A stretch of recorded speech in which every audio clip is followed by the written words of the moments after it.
Om Shanti. Good morning. आज की video में आपका बहुत बहुत स्वागत है। आज संडे है, आज तो सेंटर जाना है, रविवार है। और आज हम लोग शुरुआत ही उस कहानी से ही करेंगे। सबसे पहले एक छोटा सा कहानी। कल का कहानी क्या था, क्या सीख मिला, आप लोग को याद है? कहानी को याद रख के कोई हम लोग को नहीं गिरा सकता। हाँ, बाबा साथ है। महाराज शिवाजी की रोमांच भरा गाथा। देखिए क्या है, अध्यात्म साधना के साथ वही राजपाट भी है, लेकिन पहले खुशी नहीं थी, लेकिन अब खुशी है। क्या कारण है, क्या हो गया? पहले एक इंसान बहुत टेंशन में था, डिप्रेशन में था। जैसे कि खुद भारत की राष्ट्रपति के जीवन की लाइफ हिस्ट्री हम लोग देखते हैं कि उनके लाइफ में क्या क्या हुआ। फिर वो ब्रह्मा कुमारी के सेंटर पर गई, वहाँ से आध्यात्मिक ज्ञान ले रही है। तो पहले का जीवन और अभी के जीवन में क्या अंतर आया है, वो उन्होंने अपने मुख से खुद कहा है कि जब से वो सेंटर जा रही हैं, मुरली सुनती हैं, तब से उनके जीवन में बहुत खुशी है। तो यही आज की कहानी भी आपको कहा है। महाराज छत्रपति शिवाजी बहुत दिनों से विचार कर रहा था कि वह राजपाट छोड़कर अध्यात्म ईश्वर की खोज में समय लगाए। शिवाजी ने इस बारे में बहुत सोचा और फिर अपने गुरु समर्थ रामदास जी के पास पहुँचे और गुरु को अपनी समस्या बताते हुए कहा कि उसे राज्य का कोई योग्य उत्तराधिकारी नहीं मिल पाया है। राजकुमार छोटा है, इसीलिए वह राजा बनने के योग्य नहीं है। तो जब भी उसे कोई पात्र मिलेगा जिसमें राज्य संभालने के सारे गुण हो, तो वह राज्यपाट छोड़कर शेष जीवन अध्यात्म के लिए समर्पित कर देंगे। समर्थ गुरु रामदास जी ने कहा कि राज्य की बागडोर मेरे हाथ में क्यों नहीं दे देते हो? क्या तुम्हें मुझसे ज़्यादा पात्र और ज़्यादा सक्षम कोई इंसान मिल सकता है? शिवाजी ने कहा कि मेरे राज्य को आपसे अच्छी तरह भला कौन संभाल सकता है। लीजिए, मैं इसी समय राज्य की बागडोर आपके हाथ में सौंप देता हूँ। समर्थ गुरु रामदास जी ने पूछा कि अब तुम क्या करोगे? तो शिवाजी बोले कि मैं राज्य के खजाने से थोड़े से पैसे लूँगा, जिससे मेरा बाकी जीवन चल जाए। समर्थ गुरु ने कहा कि मगर अब खजाना तो मेरा है, मैं तुम्हें एक पैसा भी लेने नहीं दूंगा। शिवाजी बोला, फिर ठीक है, मैं कहीं कोई छोटी मोटी नौकरी कर लूँगा, उससे जो भी मिलेगा जीवन यापन कर लूँगा। गुरु ने कहा, अगर तुम्हें काम ही करना है तो मेरे यहाँ एक नौकरी खाली है, क्या तुम मेरे यहाँ नौकरी करना चाहोगे? शिवाजी बोला, कोई भी नौकरी हो, मैं करने को तैयार हूँ। गुरु ने कहा कि मेरे यहाँ राजा की नौकरी खाली है, मैं चाहता हूँ कि तुम मेरे लिए यह नौकरी करो और हर महीने राज्य के खजाने से अपना वेतन लेते रहना। एक वर्ष बाद गुरु ने वापस लौटकर देखा कि शिवाजी बहुत प्रसन्न था। अब तो दोनों ही काम हो रहे थे। जिस अध्यात्म के लिए राजपाट छोड़ना चाहता था वो अभी चल रहा था और राज्य संभालने का काम भी अच्छी तरह चल रहा था। अब उसे कोई चिंता नहीं थी। सोचिए क्या परिवर्तन आया शिवाजी के लाइफ में। इस कथा से समझ में आएगा कि वास्तव में क्या परिवर्तन हुआ। परिवर्तन ही संसार का नियम है, कुछ भी तो नहीं। क्या परिवर्तन हुआ शिवाजी के लाइफ में? वही सब चीज़ है। राज्य वही है, राजा वही है, काम भी वही है, दृष्टिकोण बदल गया। घर वही है, घर में जो आपके परिवार वाले हैं, रिश्तेदार हैं, सब वही है, सब कुछ वही है, लेकिन दृष्टिकोण बदलना होगा, है ना। जो भी आप काम कर रहे हैं निस्वार्थ भाव से, सेवा भाव से। ये नहीं कि मैंने किया, वो किया, मैं ही तो करता हूँ। इसी तरह से हम भी जीवन में अपना दृष्टिकोण बदल लें। मालिक बनकर नहीं, बल्कि यह सोचकर सारे कार्य करें कि मैं ईश्वर की नौकरी कर रहा हूँ। अब ईश्वर ही जाने, सब कुछ ईश्वर पर छोड़ दें। फिर 9 वर्ष में आप भी हर समस्या और परिस्थिति में प्रसन्न रह पाएंगे।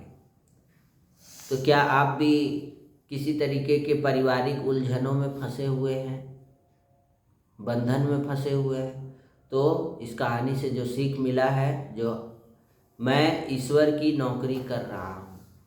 कोई भी काम आप कर रहे हैं, दिन भर में खा रहे हैं, पी रहे हैं, कोई काम कर रहे हैं, भोजन बना रहे हैं, सेंटर जा रहे हैं, नौकरी कर रहे हैं, बिजनेस कर रहे हैं, पढ़ाई कर रहे हैं। मैं ईश्वर की नौकरी कर रहा हूँ, निश्चिंत हूँ। नौकरी वाले को क्या है, निश्चिंत है, नौकरी करो और लास्ट में सैलरी मिलेगा, पैसा मिलेगा। उसको रिस्क नहीं लेना है, रिस्क नहीं उठाना है बिजनेस का, है ना। लेकिन आपका मालिक क्या कर रहा है, वो बिजनेस कर रहा है, वो अपने आप को मालिक बैठा है, वो रिस्क फेस कर रहा है। तो अब ईश्वर ही जाने, सब कुछ ईश्वर पर छोड़ दें तब प्रसन्नता आएगी। छोटी सी बात है। तो इस कहानी से आपको क्या सीख मिला, कमेंट करके बताइए। कल की मुरली से 2 शब्द है, व्यर्थ और समर्थ और समान है, मैं सहज सफलता मूर्त आत्मा हूँ। किस बात में सफलता मूर्त करना है, वायुमंडल बनाना है। आपको वायुमंडल क्रिएट करना है। आप चंदन का अगरबत्ती जलाएंगे तो क्या होगा, चंदन का सुगंध चारों तरफ फैलता है ना। मोगरा का अगरबत्ती जलाइए या कोई और फ्लेवर का अगरबत्ती जलाइए तो उसका भी सुगंध फैलता है चारों तरफ, है ना। बहुत सारी चीज़ें हैं भक्ति मार्ग में जो जलाए जाते हैं। तो जैसा वाइब्रेशंस आप फैलाएंगे वैसा वाइब्रेशन फैलेगा। आप अपने बच्चों को मुरली क्लास कराइए, रोज़ आध्यात्मिक class, positive thinking class, morning walk, ये सब, तो वही वाइब्रेशन फैलेगा। वैसे ही डेली कर कर के बच्चे वैसे ही सीखेंगे। और गलत करना सिखाइए, कोई गलत करना सिखाता तो है नहीं, लेकिन सोचने समझने की शक्ति छिन्न होने के कारण, माया के परवश होने के कारण, काम क्रोध लोभ मोह अहंकार के परवश होने के कारण क्या है, वो सही मार्ग पर नहीं चल पाते हैं। सोचने समझने की शक्ति नहीं रहती है, बुद्धि का ताला बंद रहता है, इसीलिए वो मॉर्निंग वॉक में जा नहीं पाते हैं। अलार्म लगाते हैं लेकिन उठ नहीं पाते हैं। ये होमवर्क बनाई है दोनों। और आज की मुरली भी अव्यक्त मुरली है, ध्यान से सुनेंगे। आज की मुरली में भी बाबा ने कहा है कि संगम युग की आज की जो मुरली है वो 15/10/2007 की रिवाइज अव्यक्त मुरली है। संगम युग की जीवन मुक्त स्थिति का अनुभव करने के लिए सब बोझ व बंधन बाप को देकर डबल लाइट बनना है ना। कोई भी बच्चा चाहे छोटा है, बड़ा है, चाहे महावीर है या पुरुषार्थी है, लेकिन हर एक सिकिलधा बच्चा है। क्यों? क्योंकि बाप जानते हैं मेरा कोई भी बच्चा ऐसा नहीं है जिसमें विशेषता ना हो। सभी बच्चे में कोई ना कोई विशेषता है, इसीलिए ना बाप के बने हैं। नई विशेषता रहता तो आप भगवान के बच्चे क्यों बनते?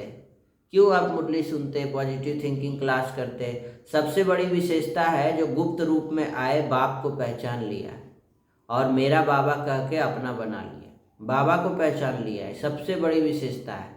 हर एक आत्मा में अपनी अपनी विशेष, इस खुशी में उड़ते रहते हो ना, क्योंकि चलने वाले बाप के साथ घर नहीं जा सकेंगे। बाबा क्या कर रहे हैं, खुशी में उड़ते रहो। कौन मिला? बाबा मिला है।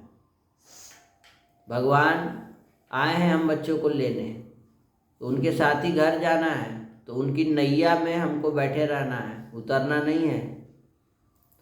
अगर उतरे, लक्ष्मण रेखा क्रॉस किया तो रावण उठा के ले जाएगा, फिर फंस जाएंगे। जाना था सतयुग नगरी, पहुंच जाएंगे लंका नगरी। पूरी दुनिया लंका बन चुकी है, नर्क बन चुकी है। एक दूसरे के संग में आकर खराब हो रहे हैं बच्चे। अच्छा संग नहीं सीखते हैं, बुरा संग लेकर आ जाते हैं। किसी के संग में गए तो उसका जो विशेषता है, उसका जो अवगुण है, वो अपने अंदर ले लेते हैं। अपना विशेषता दूसरों को दे के नहीं आते हैं। तो बाप तो उड़ने वाला है, तुम भी फरिश्ता बन उड़ते रहो। अभी समय की समीपता प्रमाण बाप दादा हर बच्चे को डबल लाइट देखना चाहते हैं। डबल लाइट, कोई बंधन नहीं। इसीलिए दृढ़ संकल्प द्वारा हर एक बोझ को छोड़ते जाओ। बंधन कहा भी जाता है छोड़ो तो छूटे, बहुत बोझ है, बंधन है। बंधनों की लिस्ट बनवाए थे ना, आप लोग भी बनाइए, आज होमवर्क है। बंधनों की, कौन कौन से बंधन में फंसे हुए हैं, कौन सी जेल में बंद है, जो मुक्ति चाहते हैं। माया के बंधन, लेट से उठना, है ना, अमृत बेला नहीं करना, मुरली क्लास नहीं करना, काम क्रोध लोभ मोह अहंकार, अशुद्ध खान पान, वही चाहिए खाना, उसके बिना तो जीवन ही नहीं होगा, चाहे वो बाहर का रहे चाहे कहीं का रहे। ये बंधन डेली चाहिए, आज नहीं मिला तो नहीं खाएंगे। ये नहीं, बंधन है ये सब, इसको छोड़ो। कोई खैनी गुटखा सिगरेट तंबाकू शराब का बंधन, किसी को मोबाइल का बंधन, कोई ना कोई बंधन में फंसे हुए हो। बाबा चाहता है डबल लाइट बनो, हर एक बोझ बाप को दे दो, बिंदु बन जाओ, हल्का बिंदु बन के उड़ जाओ। इस ब्राह्मण जीवन में मुक्ति, जीवन मुक्ति का अनुभव करना ही ब्राह्मण जीवन की श्रेष्ठता है, क्योंकि सतयुग में इन दोनों का ज्ञान नहीं होगा। यह अनुभव अभी ही कर सकते हो। हर एक का लक्ष्य यही है ना कि बाप समान बनना ही है। तो अब कोई भी प्रकार का बंधन, चाहे पुराने स्वभाव संस्कार का, चाहे इस देह का, चाहे देह के संबंधियों का, अब ऐसा कोई बंधन ना रहे, कोई भी बंधन ना रहे। देह का भी बंधन नहीं, ये भी एक बंधन है, देह। कोई ना कोई बंधन में फंसे हुए, लिस्ट बनाएंगे तो पता चलेगा। वरदान भी बाबा ने दिया, ईश्वरीय मर्यादाओं के आधार पर विश्व के आगे एग्जाम्पल बनने वाले सहज योगी भव। ईश्वरीय जो मर्यादा है, लक्ष्मण रेखा बाबा खींचे हैं, बहुत सारा नियम बनाए हैं। ईश्वरीय मर्यादा ब्राह्मणों के लिए, ईश्वरीय मर्यादाओं के आधार पर विश्व के आगे एग्जाम्पल बनने वाले सहज योगी भव। एग्जाम्पल बनना है। स्कूल में कोई बहुत तेज है स्पोर्ट्स में, क्रिकेट में, चाहे कोई भी चीज़ में, तो क्या है, पूरे स्कूल के लिए एग्जाम्पल है। उसको देख करके लोग और भी मोटिवेट हो रहे हैं, सीख रहे हैं। किसी को बहुत म्यूजिक आता है, अच्छा से गाना गाती, तो वो भी एक क्या है, एग्जाम्पल है। तो बाबा भी यहाँ क्या कर रहे हैं, तुमको भी क्या बनना है, एग्जाम्पल बनो। तुमको देख करके दुनिया वाले सीखे कि अमृत बेला उठना है, 12 बजे सो के नहीं उठना है।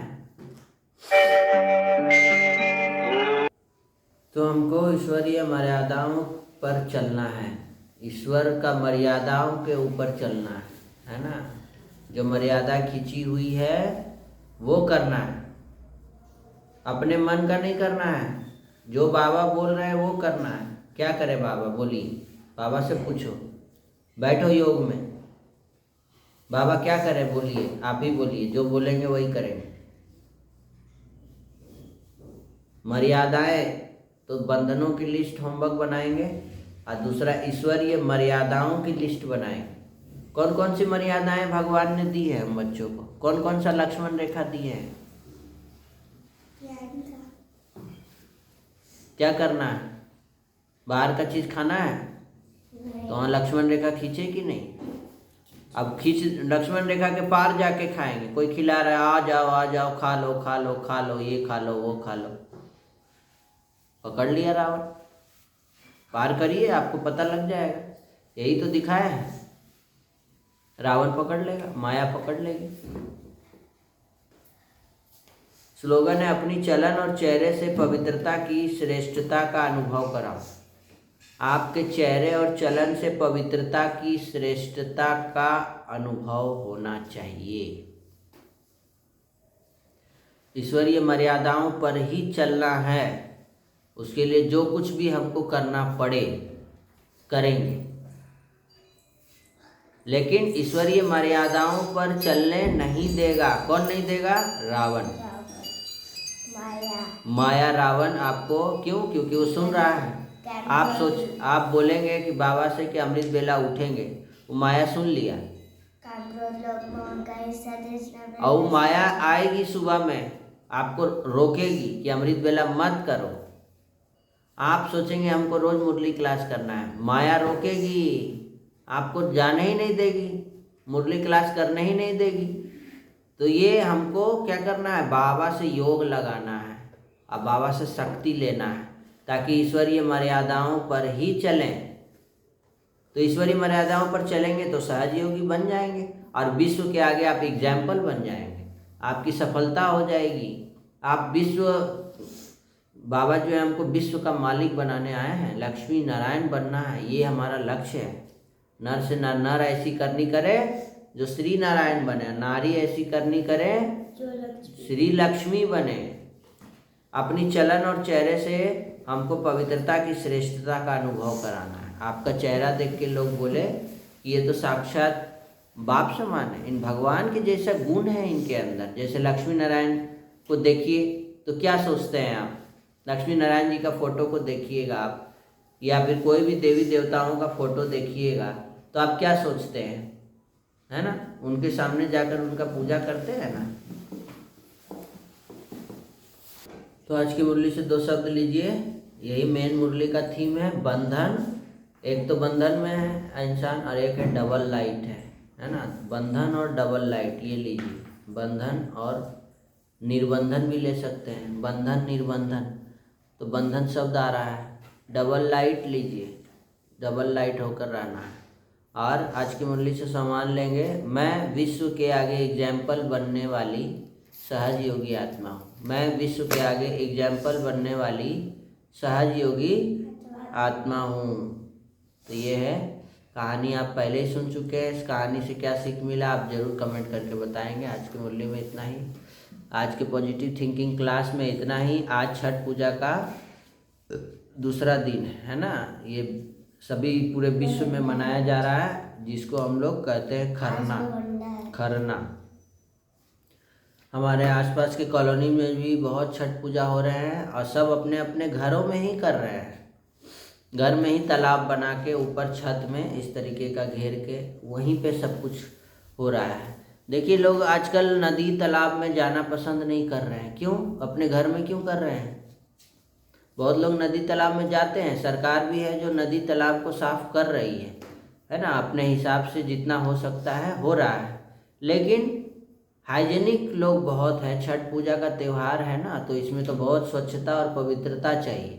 तो वहाँ उतनी स्वच्छता नहीं होने के कारण लोग अपने अपने घरों में ही पसंद कर रहे हैं कि अपने घर में ही एक पूल बना के पानी भर के उसमें ही कर लिया जाए। अर्घ तो हम लोग को देना है तो कहीं भी कर सकते हैं, लेकिन पहले तो लोग नदी तालाब समुद्र इसमें ही जाते थे छठ पूजा का सूर्य भगवान को अर्घ देने के लिए।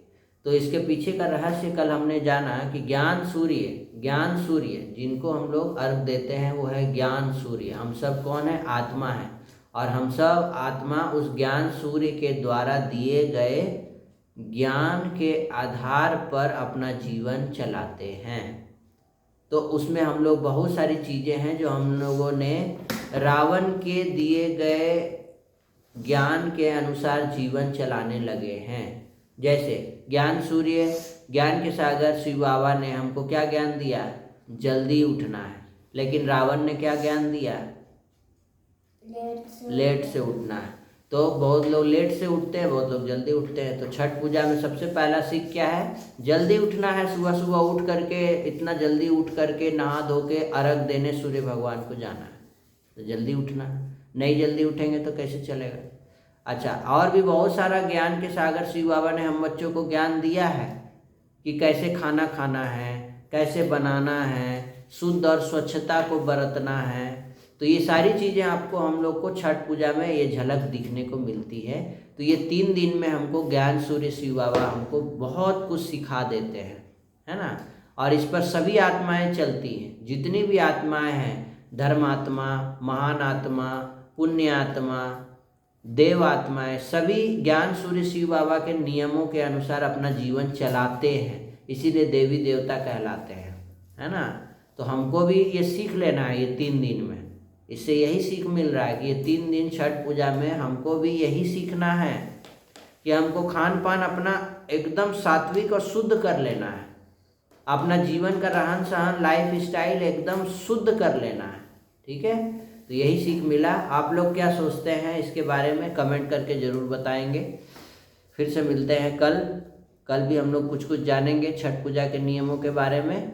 तो आज बहुत जगह से निमंत्रण भी है, जहाँ से प्रसाद खाने के लिए घर आकर बोल के गए हैं। तो ओम शांति, सबका भला हो, सब शांत रहे, सुखी रहे, निरोगी रहे, स्वस्थ रहे, नशा मुक्त रहे, यही संकल्प करते हैं हम भगवान सूर्य को साक्षी मानकर। सूर्य, ज्ञान सूर्य शिव बाबा हम बच्चों को सदा डबल लाइट बनाए। ओम शांति।